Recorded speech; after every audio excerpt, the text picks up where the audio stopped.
All right, let's take a look at this case. So this is our protocol for debond retainers, patients in braces, and we scan the teeth at the second to the last appointment. And so this patient still has their braces on, and we've made some adjustments. And so you can see here in the bottom there was some spacing.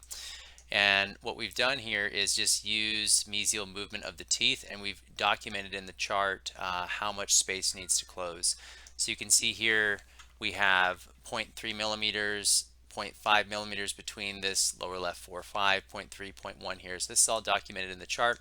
And then additionally, you can look back and forth and see if there's any other adjustments that you want to make in the final retainer. If there's any minor rotations that you want to do, you can dial those in as well.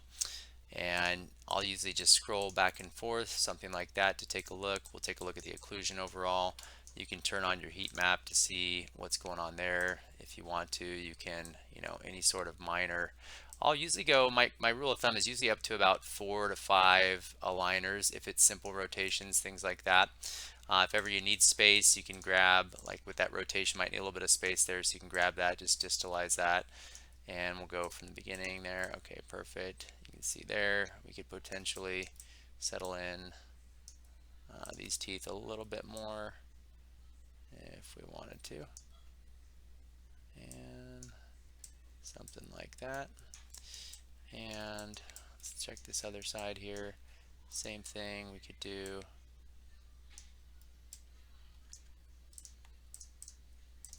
a little bit of rotation on the canine. That's more space than we're going to need.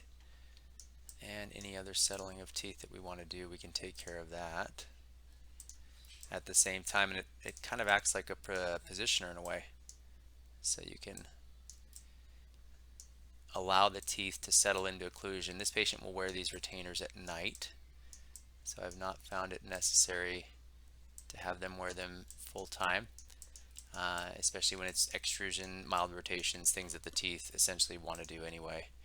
And we'll take a look at the rotations here. You can see we've got a little bit of correction that we can make there. This does two things. I mean, one, helps you get the best result you can for your patients, but also when they leave the office, they have models that are straight. And so if they ever need a new retainer, that's going to be baked in. And last thing here, what I'm going to do is need a little bit of space here. So I'm just going to torque these out a little bit.